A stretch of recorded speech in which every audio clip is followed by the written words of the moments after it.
Dear student, welcome to my channel Instant Learning. Today we are going to discuss about exercise 13.3 class 9th NCERT. इसमें हम surface area of right circular cone की बात करेंगे। Right circular cone की बात होगी, कोन ही हम इसमें बोलेंगे मगर वो राइट सर्कुलर कोन होगा। ठीक है, कोई भी जो शेप है इस फॉर्म की है, जैसे इस फॉर्म की कोई भी शेप है तो उसको हम कोनिकल शेप कहते हैं। ठीक है, तो जैसे आप कोन खाने वाली भी है, जॉकर कैप भी है, वो इस शेप की होती है। तो ये इसकी जो ये वाली यहाँ से लेकर ये ऊंचाई आ रही है ना, ये वाली ऊपर से नीचे तक, ये इसको हम स्लांट हाइट बोलते हैं और एल का नाम देते हैं।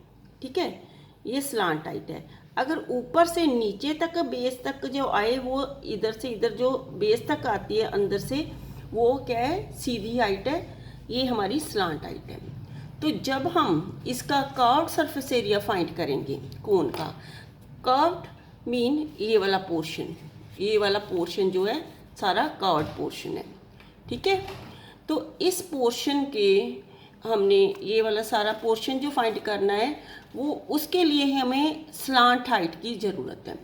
तो स्लांट हाइट फाइंड करेंगे, अगर गिवन है तो हम उसी को फॉर्मूले में फिल करेंगे, अदरवाइज हमें वो निकालनी पड़ेगी। ठीक है, ये देखिए, ये कोन की फिगर है, ये ऊपर से नीचे तक जो ये सीधी हाइट आ रही है और बाहर वाली साइड की जो है वो स्लांट हाइट है, ये वाली एल, और ये यहाँ से लेकर यहाँ तक क्या है, रेडियस है।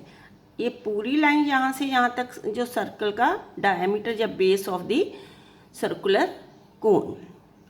तो सबसे पहले हम फॉर्मूला डिस्कस करेंगे, फिर उसी के रिलेटेड ये एक्सरसाइज वो करेंगे। Curved surface area of A cone pi R L, जैसे कि मैंने आपको बताया है इसमें कि ये सारा क्या है, कर्व्ड सरफेस एरिया है। तो ये हमारी ये तिरछी ऊंचाई को हम स्लांट हाइट का नाम देते हैं। तो हमें कर्व्ड सरफेस एरिया निकालने के लिए इस स्लांट हाइट को जो है हाइट को फाइंड करना पड़ेगा, अगर गिवन में नहीं है।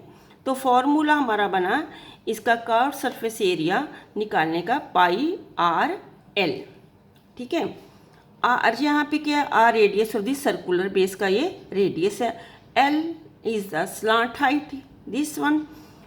अगर आपके पास जो एच गिवन है तो हम उसको फॉर्मूले में नहीं फिल कर सकते कर्व सरफेस एरिया की, इसलिए हमें एल की वैल्यू निकालनी पड़ेगी स्लांट हाइट की। यहाँ से आप देखें कि ये एक राइट सर्कुलर कोन की बात है, ये राइट सर्कुलर कोन है, ये राइट ट्रायंगल इसके अंदर बनी है। ठीक है, तो राइट जो ट्रायंगल होती है उसका ये परपेंडिकुलर ये बेस और ये क्या हमारा हाइपोटेन्यूज राइट ट्रायंगल में ऐसे बन जाएगा ना, ये बेस, ये हाइट और ये हाइपोटेन्यूज। तो यहाँ पे हम पाइथागोरस थ्योरम को अप्लाई करेंगे। स्लांट हाइट का यहाँ पे स्केयर आ गया, hypotenuse square, base square plus height square. ठीक है, ये जो स्केयर है इधर आकर स्केयर रूट हो गया। h is the height of the cone, therefore total surface area of cone pi r l plus pi r square। जो कर्व सरफेस एरिया था वो पाई आर एल था। अगर आपने कोन का, इस कोन का आपने टोटल सरफेस एरिया निकालना है तो आपके ये कर्व्ड सरफेस एरिया के साथ यहाँ पे हम मान लो कि सर्कुलर बेस लगा हुआ है, यहाँ पे सर्कुलर बेस भी लगा हुआ है। ठीक है, गोल बेस लगा हुआ है, तो उस गोल जो बेस लगा हुआ सर्कुलर बेस, उसका भी एरिया हम फाइंड करेंगे। यहाँ पे जो सर्कुलर पीस आपने लगाना यहाँ पे, ठीक है, तो वो टोटल सरफेस एरिया में आ जाएगा। Pi are l plus pi r square, यहाँ से हमने पाई आर कॉमन निकाला, एल प्लस आर बचा। नाउ इन्हीं फॉर्मूले को हम डिस्कस करेंगे सम्स के अंदर इस एक्सरसाइज के। तो यहाँ पे है diameter of the base of the cone is 10.5 and slant height mean L is 10, find the curved surface area. Diameter is given 10.5 and now diameter से हमने रेडियस कैसे निकालना है, डायमीटर को 2 से डिवाइड किया तो ये रेडियस आएगा। डिवाइड करने की ज़रूरत नहीं है क्योंकि जब हम इसको फॉर्मूले में फिल करेंगे तो वहाँ पे कहीं ना कहीं पे इसकी जो कैंसिल हो ही जाएगा, ठीक है। तो लास्ट पे जाकर आप पूरी कैलकुलेशन कर ले तो वो ज़्यादा इजी रहता है। स्लांट हाइट 10 है। Curved surface area of cone is pi are l. Pi की वैल्यू 22/7 एंड आर की वैल्यू जो ऊपर हमने निकाल लिया 10.5/2 और l it is given 10। Cancel किया, 2 1 ज़ा 2, 2 1 ज़ा 2 और 10.5 को हमने 7 से डिवाइड किया 1.5। अब मल्टीप्लाई 11 मल्टीप्लाई 1.5 एंड मल्टीप्लाई 10, सभी को मल्टीप्लाई करने पे हमारा आंसर है 165 square metre. Now sum number second, find the total surface area of cone if its slant height is 21, diameter of the base is 24। सबसे पहले हम डायमीटर को रेडियस में चेंज करेंगे। Diameter is 24 and radius diameter divided by 2। Diameter is 24 divided by 2 comes 12। Slant height is 21. Total surface area of cone is pi r l plus r. Pi is 22/7 and r is 12. L is 21, it is given, and R is 12 from above. तो 21 plus 12 comes 33. अब हमने 22, 12 और 33 को multiply किया, हमारा है 8712 divided by 7 comes 1244.57 square metre. ये जो है total surface area of the cone. Now sum number third, curved surface area of cone, it is given 308 square centimeter and its slant height is 14.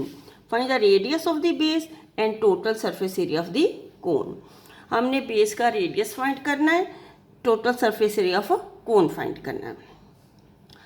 तो slant height is 14, radius of the base of the cone we want to find. Curved surface area का formula pi are L, ठीक है। तो पाई की value यहाँ पे fill की, ये आर, और एल की वैल्यू यहाँ पे फिल की। 7 2 ज़ा 14, 22 को 2 से मल्टीप्लाई किया 44 multiply R. But curved surface area of cone is already given in the question 308। जो हमने अभी फॉर्मूला अप्लाई करके निकाला है कर्व्ड सरफेस एरिया, वो 44 मल्टीप्लाई रेडियस को हमने ये गिवन कर्व्ड सरफेस एरिया के इक्वेट कर दिया यहाँ पे। तो हम आर की वैल्यू में रेडियस फाइंड करना चाहते हो, आर को यहाँ पे रखेंगे और जो 44 जो लेफ्ट पे मल्टीप्लाई है और राइट पे जाकर वो डिवाइड हो जाएगा। फिर हमने कैंसिल किया, 4 1 ज़ा 4, 4 1 ज़ा 4, 4 7 ज़ा 28, 4 7 ज़ा 28, 11 7 ज़ा 77। ये 7 radius of the base of the cone हमारे पास आ गया। इसके बाद हम total surface area of cone निकाल। Now second part, total surface area of cone pi r l plus r. Value of pi is 22/7 and value of r is 7. L is 14 slant height and radius is 7. 14 plus 7 21, 7 से 7 cancel, 22 multiply 21 comes 462 square centimeter. Therefore total surface area of cones is 462 square centimeter. Now sum number 4, a conical tent is 10 meter high and radius of its base is 24. Find slant height of the tent. Tent की slant height find करनी है। इसके बाद slant height find करने के बाद cost of canvas भी निकालनी है कि कितनी जो हमने कैनवस लगानी है कोनिकल टेंट बनाने में, कितनी कॉस्ट की कैनवस लगेगी। अगर 1 स्क्वायर मीटर कैनवस जो ₹70 की है, तो हमें जो हाइट दी है मीन एच दी है और रेडियस दिया हुआ है, तो हम स्लांट हाइट निकाल लेंगे पाइथागोरस फॉर्मूले से। जैसे कि ये रेडियस हाइट है, पाइथागोरस से ये हमारी स्लांट हाइट है L = √r² plus h²। L की वैल्यू निकालने का फॉर्मूला ये, ठीक है। तो ये जैसे L² = r² प्लस h², यहाँ पे पाइथागोरस अप्लाई किया, ये जो स्क्वायर है दूसरी ओर जाकर स्क्वायर रूट बन चुका है। R की वैल्यू 24, H की value 10, 24 multiply 24 comes 576, 10 multiply 10 comes 100। ये आया हमारा 676। अब इसके हमने यहाँ पे फैक्टर बना लिए, 2 से डिवाइड किया 338, फिर इसको 2 से डिवाइड किया 169, 169 डिवाइडेड बाय 13 कम्स 13 13 वन ज़ा 13, ये इसके 676 के फैक्टर्स हमारे बन गए। 2 × 2 × 13 × 13, ये पेयरिंग की, ये पेयर बना तो 2 से सिंगल 1 बनेगा, ये 13 का भी सिंगल 13 बनेगा। 13 2 ज़ा 26, ये हमारी स्लांट हाइट आ गई कोन की। नाउ कर्व्ड सरफेस एरिया हम निकाल लें, क्योंकि हमने कॉस्ट निकालनी है कि कितनी कॉस्ट का जो है टेंट लगेगा। तो टेंट जो कोनिकल है, तो मीन कि यहाँ पे ये लेट अस सपोज ये टेंट है, तो टेंट को लगाने पे ये वाला पोर्शन चाहिए हमें, ठीक है। ऐसे ही हम टेंट लगाएंगे तो हमें इसका कर्व्ड पोर्शन चाहिए सारा, ठीक है। तो पहले कर्व पोर्शन निकालेंगे, फिर ही उसकी कॉस्ट निकालेंगे। ओके, अब देखें कर्व सरफेस एरिया का फॉर्म πRL। पाई वैल्यू जब तक नहीं दी तब तक आपने 22/7 ही फिल करनी। R इज़ 24, L इज़ 26, इन सभी को मल्टीप्लाई किया तो ये 13,728/7 स्क्वायर मीटर हमारा कर्व सरफेस एरिया गया। अब इसकी हम कॉस्ट निकालेंगे। अगर 1 स्क्वायर मीटर की कॉस्ट ₹70 है, cost of 1 square metre canvas ₹70 and cost of 13,728/7 square metre की है। ये आपने क्या करना है, एक ही दी हुई है, इसको 70 के साथ मल्टीप्लाई कर देंगे तो हमारी ये टोटल कॉस्ट ऑफ कैनवस निकल आएगी जो टेंट को बनाने के लिए लगेगी, ठीक है। अब सम number 5th, what length of tarpaulin 3 meter wide will be required to make conical tent of height 8 meter and base radius 6? Assume that the extra length of material that will be required for stitching margin wastage in cutting is approximately 20 centimeter. Use pi is equal to 3.14. यहाँ पे length of tarpaulin is 3 meter wide. उसकी जो tarpaulin है, जो जिससे हमने जो भी टेंट बनाना है, उसकी जो विड्थ है वो कितनी है, 3 मीटर। तो उसकी हाइट जो टेंट की है 8 मीटर, बेस का रेडियस 6 है। तो उसको बनाने के लिए, स्टिचिंग के लिए, कटिंग करने के लिए 20 सेंटीमीटर एक्स्ट्रा चाहिए, ठीक है। तो आपने लेंथ कितना लंबा तारपोलिन चाहिए वो फाइंड करना है। Radius is 6 centimetre and height is 8 metre. Length slant height जो है हमने निकालनी है, क्योंकि हमने curve surface area of tent निकालना है। क्योंकि कर्व सरफेस एरिया, जब हमारे पास एरिया आ जाएगा टेंट का, तो उसको हम विड्थ के साथ डिवाइड कर देंगे तो वो लेंथ आ जाएगी। स्लांट हाइट का formula L is equal to √r² plus h²। r की वैल्यू 6 एंड h की वैल्यू 8, 6 6 36, 8 8 64। ऐड करने पे 100 है, 100 को लिख सकते हैं हम 10 × 10 mean 10 centimetre. Curved surface area conical tent का curved surface area πRL। Value of pi is 3.14 and value of r is 6 and value of L is 10। Now multiply करने पे हमारा है 188.40 square metre. Breadth of tarpaulin 3 metre ये दी हुई है। तो हमें पता है कि एरिया का फॉर्मूला, आपको पता है कि एरिया का फॉर्मूला आता है लेंथ मल्टीप्लाई ब्रेड्थ, ठीक है। तो एरिया को हम अगर ब्रेड्थ से डिवाइड कर देंगे तो वो लेंथ आती है, ठीक है। सिमिलरली हमने जो कर्व सरफेस एरिया टेंट का है उसको ब्रेड्थ के साथ डिवाइड कर देंगे तो हमारे पास लेंथ ऑफ तारपोलिन आ जाएगी। डिवाइड करने पे हमारा 62.80 मीटर जो है ये लेंथ आ गई तारपोलिन की। मगर क्वेश्चन में एक गिवन है कि 20 मीटर एक्स्ट्रा लगे मार्जिन और वेस्टेज के लिए, तो हम उसको भी ऐड करेंगे 20 सेंटीमीटर को।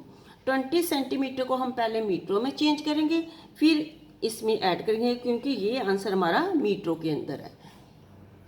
यहाँ पे लिख दिया मैंने, extra length of material that will be required for stitching margin wastage in cutting 20 centimetre approximate given है। तो हमने इसको मीटरों में चेंज करने के लिए 100 से डिवाइड किया, because 1 metre is equal to 100 centimetre. Now ये 100 से डिवाइड करेंगे तो 2 डिजिट्स जो डेसिमल के बाद आएगी। टोटल लेंथ ऑफ तारपोलिन, ये हमने कर्व सरफेस एरिया टेंट का निकाला, उसमें ये 0.20 मीटर को ऐड करिए, हमें 63 मीटर जो कैनवस बनाने टेंट बनाने के लिए जो तारपोलिन चाहिए। Now sum number 6, slant height and base diameter of conical tomb are 20 meter and 14 meter respectively. Find the cost of whitewashing its carved surface area and the rate of rupees 210 per square meter. अब देखें, ये conical tomb है, tomb जैसे मकबरा इस shape का है, conical shape का, ठीक है। तो हमें उसने दी हुई है इसकी स्लांट हाइट दी है ये, ठीक है, और इसके साथ हमें बेस का डायामीटर दिया, बेस का डायामीटर हम रेडियस से निकालेंगे 2 से डिवाइड कर कर, ठीक है। स्लांट हाइट हमारी आई, ये स्लांट हाइट हमें दी हुई है 25, ये गिवन है। Curved surface area of a conical tomb pi are l, pi की वैल्यू 22/7, आर की वैल्यू 25, एल इज 7। कटिंग किया, ये 22 को 25 के साथ मल्टीप्लाई करने पे 550 स्क्वायर मीटर है। Cost of white washing 100 square metre is rupees 210, ये गिवन है। कर्व्ड सरफेस एरिया इसलिए निकालना पड़ा क्योंकि हमने कर्व्ड सरफेस एरिया पे ही वाइट वॉश करना है। तो cost of white washing 1 square metre, इसको इससे डिवाइड किया और हमने करनी थी 550 के ऊपर, 550 के ऊपर वाइट वॉशिंग। तो यहाँ पे cost of white washing 550 square metre is 550 के साथ मल्टीप्लाई किया, 0 से 0 कैंसिल, 0 से 0 कैंसिल, 21 को 55 से मल्टीप्लाई किया, हमारा आया आंसर 1150। Thank you.